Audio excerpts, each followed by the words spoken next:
Let's start with Mohamed ElBaradei, who has been passionate about the need for a real transition to real democracy in Egypt.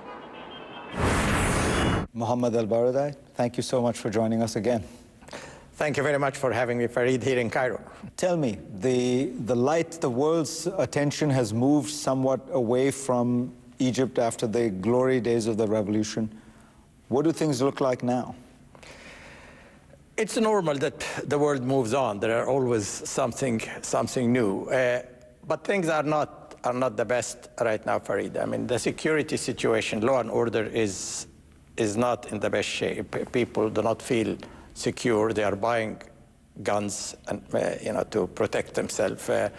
So there is this sense of angst, which obviously has great impact on the economy. That the economy is bust. That zero investment, inflation, budget deficit, lack of tourism, and then add to that there is no really a clear roadmap. Where are we heading? What kind of state or regime we're going to have? Is it presidential system? Is it parliamentary system?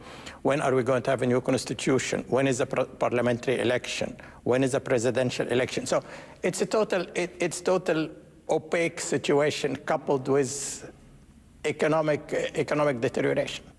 So where does this leave Egypt in the sense that you have announced that you will run for the presidency? Can you start a campaign? I can't even start a campaign. There is no law which say how you run a campaign, how you raise funds, for example. There is no deadline. When are you officially can become a candidate? I think they talk about 3 weeks, through which you can run for president, which is a bit ridiculous. I do not know whether the election is going this year or sometime next year. And as I mentioned, unless you know under a new constitution what kind of country you are going to run, I can't apply for a job which I don't have the job description. Do you worry that if elections were held quickly, the Muslim Brotherhood, which is the most organized political movement in Egypt, would gain perhaps even an unrepresentative share, and then would try to write a constitution that had some abridgments on these personal freedoms because it had a particularly strict interpretation of Islamic law?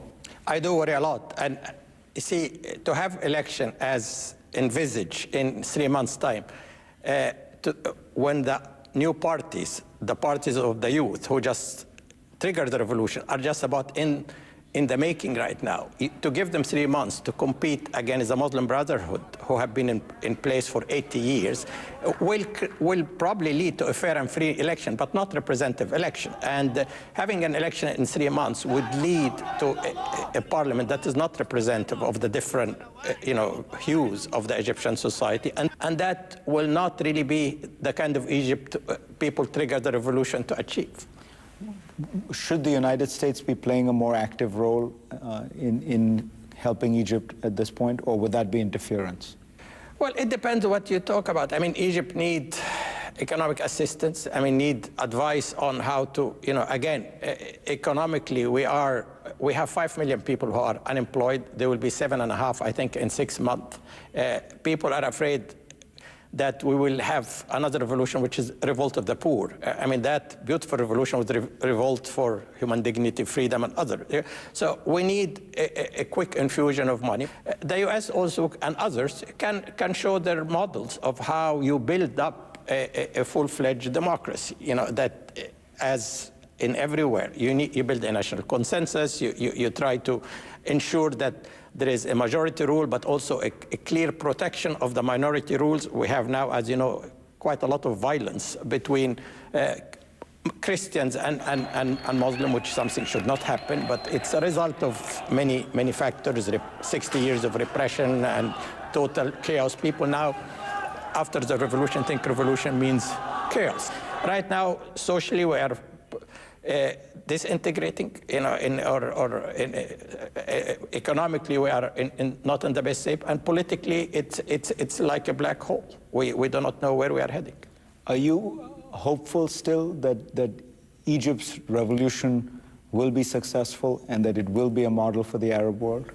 Well, philosophically, if you look,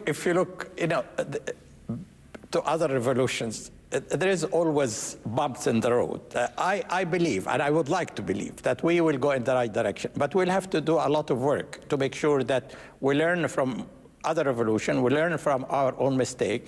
But definitely, no matter what's going to happen, it will be better than what we had before. We are still poor, but we are free today. Mohamed ElBaradei, thank you very much. Thank you very much. And we will be back.